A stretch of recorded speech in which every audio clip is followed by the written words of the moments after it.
প্রিয় দ্বাদশ শ্রেণী তথা উচ্চ মাধ্যমিক পরীক্ষার্থীরা, তোমরা যারা 2026 সালে পরীক্ষা দেবে এবং তোমাদের যাদের রাষ্ট্রবিজ্ঞান সাবজেক্ট রয়েছে, তো এই রাষ্ট্রবিজ্ঞানের ফোর্থ সেমিস্টারের জন্য তোমাদের নিউ সিলেবাসের দেখো তোমাদের 2 নম্বর, 4 নম্বর এবং 6 নম্বরের উত্তর সহ আমি তোমাদের সাজেশন নিয়েছি। এবং তোমরা অবশ্যই যাদের এই রাষ্ট্রবিজ্ঞান রয়েছে, পলিটিক্যাল সায়েন্স রয়েছে, তোমরা প্রথম থেকে শেষ পর্যন্ত জুড়ে থাকো এবং কিছু না কিছু তোমরা কিন্তু বুঝতে পারবে, জানতে পারবে এবং সাজেশন আশা করি তোমরা কমন পেয়ে যাবে। তো দেখো তোমাদের রাষ্ট্রবিজ্ঞান রয়েছে ফোর্থ সেমিস্টার, আর এই সাজেশন এবং আনসার গুলো তোমরা একবার দেখে নাও। তোমাদের দেখো এর আগে কিন্তু আমি যে ভিডিওগুলো দিয়েছি, অবশ্যই তোমাদের কিন্তু প্রথম অধ্যায় থেকে কিন্তু তোমাদের ভিডিও দিয়েছি, তোমাদের সাজেশন দিয়েছি। তো দ্বিতীয় অধ্যায়ের মধ্যে রয়েছে প্রধান আঞ্চলিক সংস্থা সমূহ। দেখো, তো অবশ্যই দেখো তোমাদের রয়েছে মার্ক টু তে। এই মার্ক টু এর মধ্যে প্রথমে রয়েছে দেখো সার্ক। সার্কের পূর্ণ রূপ কি, এবং সেই সঙ্গে রয়েছে সার্কের প্রধান কার্যালয় কোথায় অবস্থিত। দেখো সার্কের পূর্ণ রূপ হলো সাউথ, দেখো south Asia association for regional regional cooperation রয়েছে। আর রয়েছে দেখো সার্কের প্রধান কার্যালয় রয়েছে কিন্তু নেপালের কাঠমান্ডুতে। আর সার্কের প্রথম প্রথম সম্মেলন অনুষ্ঠিত হয়েছিল কিন্তু পূর্ববঙ্গের অর্থাৎ বাংলাদেশের ঢাকায়। আর হেডকোয়ার্টার বললে কিন্তু নেপালের কাঠমান্ডুতে। ওকে, এরপরে রয়েছে দেখো তোমাদের সেকেন্ড কোয়েশ্চেন রয়েছে, আমি 2 নম্বরের 4 নম্বরের এবং 6 নম্বরের প্রশ্ন উত্তরগুলো কিন্তু তোমাদের বলে দেবো উত্তর সহ। দেখো, এমন দুটি দেশের নাম লেখো যারা ইউরোপিয়ান ইউনিয়ন এবং ন্যাটোর দুটি সদস্য রয়েছে। দেখো জার্মানি এবং ফ্রান্স, এবং অন্যান্য রয়েছে, উদাহরণগুলো অন্যান্য বলা যাবে। এরপরে রয়েছে দেখো সার্ক। সার্ক কবে গঠিত এবং কোথায় গঠিত হয়? দেখো 1985 সালে। আর অবশ্যই বাংলাদেশের ঢাকায় প্রথম অনুষ্ঠিত হয়, প্রথমেই বলেছিলাম। তারপরে আসিয়ান, আসিয়ানের পূর্ণরূপ কি, আসিয়ান কত সালে কোথায় গঠিত হয়? এরপরে রয়েছে দেখো তোমাদের ইউরোপীয় ইউনিয়নের প্রতিষ্ঠার উদ্দেশ্য কি ছিল। আর সেই সঙ্গে রয়েছে দেখো তোমাদের 6 নম্বরের কোশ্চেন, ইউরোপীয় ইউনিয়নের প্রতিষ্ঠা বর্ষ এবং প্রতিষ্ঠাতা চুক্তির নাম কি ছিল। আর রয়েছে দেখো সেভেন্থ কোশ্চেন, ইউরোপিয়ান ইউনিয়নের সদর দপ্তর কোথায় অবস্থিত। আর ঠিক আছে, ইউরোপিয়ান ইউনিয়নের মুদ্রার নাম কি। এরপরে দেখে নিচ্ছি আমি 8 নম্বরের কোশ্চেন। 8 নম্বরের কোশ্চেনের মধ্যে রয়েছে দেখো বর্তমানে ইউরোপিয়ান ইউনিয়নের কয়টি সদস্য দেশ রয়েছে। টোটাল 27টি সদস্য দেশ কিন্তু রয়েছে। ওকে, এরপরে আমি দেখে নিচ্ছি তোমাদের পরের কোশ্চেন রয়েছে 9 নম্বরে। 9 নম্বরের মধ্যে রয়েছে ইউরোপিয়ান ইউনিয়নের নীতি নির্ধারণকারী সর্বোচ্চ সংস্থার নাম কি। দেখো ইউরোপিয়ান, দেখো কাউন্সিল, কাউন্সিল। ওকে, এরপরে রয়েছে দেখো তোমাদের ইউরোপীয় কমিশনের ভূমিকা কি ছিল। দেখো ভূমিকা লিখে দিয়েছি। এরপরে রয়েছে দেখো তোমাদের কেন ইউরোপিয়ান ইউনিয়নের একটি সফল আঞ্চলিক সংস্থা, মানে একটি সফল মানে সাকসেসফুল আঞ্চলিক সংস্থা কেন বলা হয়েছে, এর কারণ কি। এরপরে দেখে নিচ্ছি তোমাদের 12 নম্বরে, ইউরোপিয়ান ইউনিয়নের দুটি প্রধান বৈশিষ্ট্য উল্লেখ করো। এক বাজার আর একক মুদ্রা ইউরো মুদ্রা। এরপরে রয়েছে দেখো তোমাদের 13, ইউরোপীয় ইউনিয়ন কবে থেকে রাজনৈতিক একক শক্তি হিসাবে আত্মপ্রকাশ করে। তারপরে রয়েছে দেখো তোমাদের ইউনিয়ন ইউরোপিয়ান ইউনিয়ন কি শুধুমাত্র অর্থনৈতিক সংগঠন, তোমার মতামত উল্লেখ করবে। এরপরে রয়েছে দেখো 15, ইউরোপিয়ান ইউনিয়নের মূল নীতিগুলো কি ছিল। তারপরে দেখে নিচ্ছি তোমাদের 16, ইউরোপিয়ান ইউনিয়নের প্রথম প্রথম দুটি প্রতিষ্ঠাতা রাষ্ট্রের নাম উল্লেখ করতে হবে। ঠিক আছে, ফ্রান্স রয়েছে, জার্মান রয়েছে।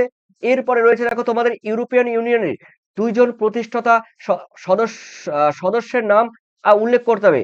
ঠিক আছে, এরপরে রয়েছে দেখো মন্ট্রিল চুক্তি বা মন্ট্রিল প্রোটোকল এর তাৎপর্য কি ছিল। তারপরে 19-এ রয়েছে দেখো একটি রাজনৈতিক শক্তি হিসাবে ইউরোপিয়ান ইউনিয়নের দুটি সাফল্য উল্লেখ করো।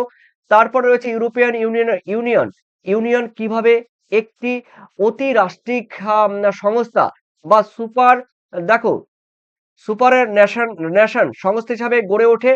এরপরে রয়েছে দেখো তোমাদের ইউরোপিয়ান ইউনিয়নের দেশগুলির দুটি অর্থনৈতিক সুবিধা কি আছে। এরপরে ইউরোপিয়ান ইউনিয়ন এবং ন্যাটোর মধ্যে পার্থক্য উল্লেখ করতে হবে, খুবই গুরুত্বপূর্ণ কোশ্চেন।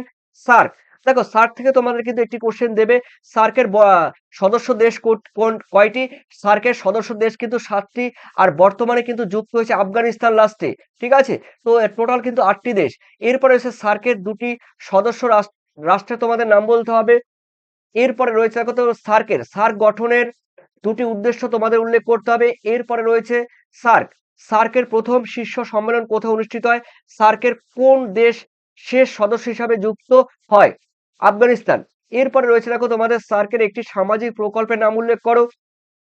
এরকম কিন্তু অসংখ্য দেখো তোমাদের দিয়েছি। তোমাদের যারা দেখো সার্কের সার্কের দুটি উদ্দেশ্য উল্লেখ করো। সার্কের আওতায় সহযোগিতায় দুটি প্রধান ক্ষেত্র উল্লেখ করো। সার্কের দুটি শীর্ষ সম্মেলনের নাম এবং সেগুলি অনুষ্ঠিত দেশগুলির নাম উল্লেখ করো। সার্কের উদ্যোগে ভারতের অবদানের দুটি দৃষ্টান্ত উল্লেখ করো। আসিয়ান এর সদস্য রাষ্ট্র কয়টি? ঠিক আছে। আর অবশ্যই দেখো আসিয়ানের সদর দপ্তর কোথায় অবস্থিত। আসিয়ানের অন্তর্গত দুটি দেশের নাম উল্লেখ করো। এরকম করে কিন্তু তোমাদের কোশ্চেন দিয়েছি। এরপরে তোমরা দেখবে তোমাদের ব্রড কোশ্চেন। দেখো তোমরা তোমাদের বলে দেবো আমি পরের ব্রড কোশ্চেন গুলো, যেগুলো তোমাদের 4 নাম্বার, হ্যাঁ 4 নাম্বার এবং 6 নাম্বারের কোশ্চেন। এখানে কিন্তু 4 নাম্বার, এই চ্যাপ্টার থেকে কিন্তু তোমাদের 4 নাম্বার কোশ্চেন থাকবে, 6 নাম্বারে কিন্তু কোনো কোশ্চেন থাকবে না। দেখো ইউরোপীয় ইউনিয়নের উদ্ভব কিভাবে ঘটেছে, অথবা দেখো ইউরোপিয়ান ইউনিয়নের দেখো মানে ইসিএসসি থেকে ইইউ তে রূপান্তরিত প্রক্রিয়া তোমাদের উল্লেখ করতে হবে। এরপরে দেখে নিচ্ছি তোমাদের পরে কোশ্চেন রয়েছে। দেখো ইউরোপিয়ান ইউনিয়নের সাফল্য সম্পর্কে আলোচনা করো। ওকে, পরে কোশ্চেন দেখে নিচ্ছি আমি, তোমাদের রয়েছে তিনে রয়েছে ইউরোপিয়ান ইউনিয়নের ব্যর্থতা সম্পর্কে আলোচনা করো। ইউরোপিয়ান ইউনিয়নের যে ব্যর্থতা রয়েছে সেই ব্যর্থতা, এটি কিন্তু ভিভিআই কোশ্চেন। বর্তমানে ইউরোপিয়ান ইউনিয়নের কিন্তু ভ্যালু আস্তে আস্তে দিন দিন কিন্তু কমে যাচ্ছে বা কমে গেছে। তাই ইউরোপিয়ান ইউনিয়নের ব্যর্থতাগুলো উল্লেখ করতে হবে। খুবই খুবই গুরুত্বপূর্ণ কোশ্চেন। তারপরে দেখে নিচ্ছি আমি সার্কের দেখো উদ্দেশ্য নীতিগুলো আলোচনা করতে হবে। তারপরে রয়েছে দেখো তোমাদের সার্কের সাফল্যগুলো আলোচনা করো। তবে সার্কের সাফল্যের সঙ্গে সঙ্গে কিন্তু সার্কের ব্যর্থতাগুলো কিন্তু উল্লেখ করতে হবে। ঠিক আছে। এরপরে দেখে নিচ্ছি তোমাদের আসিয়ান কিভাবে গঠিত হয়, এর সদস্য সংখ্যা কত, আর রয়েছে আসিয়ানের সাফল্যগুলি আলোচনা করো। তারপরে দেখে নিচ্ছি আমি পরের কোশ্চেন, আসিয়ানের ব্যর্থতাগুলো সম্পর্কে আলোচনা করো। ওকে, আর তোমরা যারা পিডিএফ নিতে চাইছো, দেখো ক্লাস দ্বাদশ শ্রেণী দেখো তোমাদের রাষ্ট্রবিজ্ঞানের যারা পিডিএফ নিতে চাইছো, তো অবশ্যই এই পিডিএফ এর মধ্যে কিন্তু তোমাদের টোটাল কিন্তু তোমাদের থাকবে। তো এ টু জেড তোমাদের প্রথম অধ্যায় থেকে এবং শেষ অধ্যায় পর্যন্ত এই পিডিএফ এর মধ্যে থাকবে কিন্তু সাজেশন। ঠিক আছে, সাজেশন থাকবে, সেই সঙ্গে কিন্তু তোমাদের আনসার থাকবে।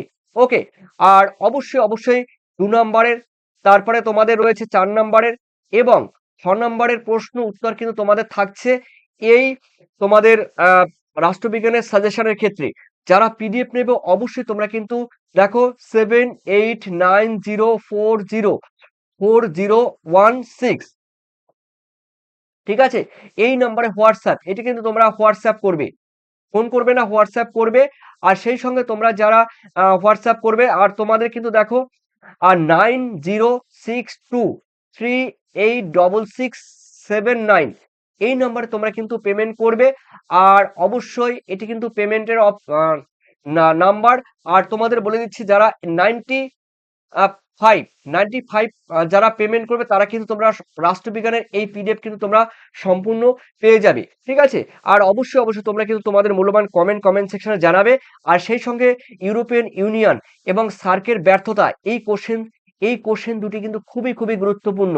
দেখো এই ইউরোপিয়ান ইউনিয়ন রয়েছে কিংবা সার্ক রয়েছে, বর্তমানে একসময় কিন্তু এরা সাফল্যের মানে দোরগোড়ায় অর্থাৎ চরম শিখরে পৌঁছে গেছিল।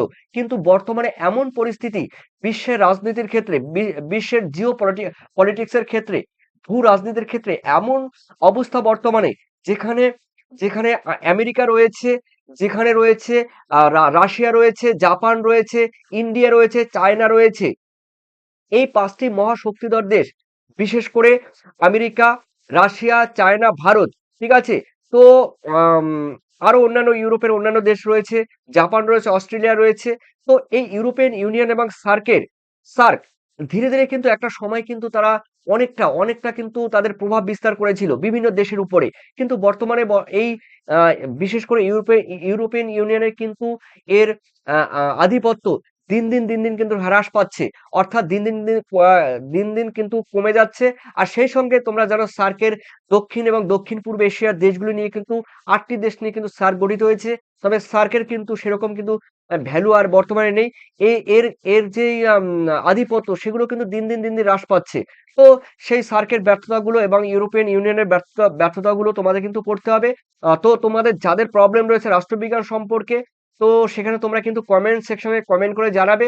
আর প্রত্যেকটি ক্ষেত্রে দেখো পয়েন্ট আকারে কিন্তু লেখা আছে।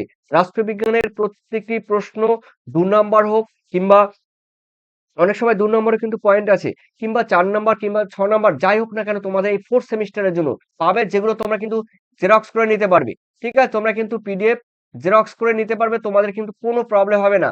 এই পিডিএফ সম্পূর্ণ তোমরা কিন্তু জেরক্স করে নিতে পারবে। ঠিক আছে? আর তোমাদের অবশ্যই কমেন্ট সেকশনে জানাবে। ধন্যবাদ তোমাদের সবাইকে। Thank you.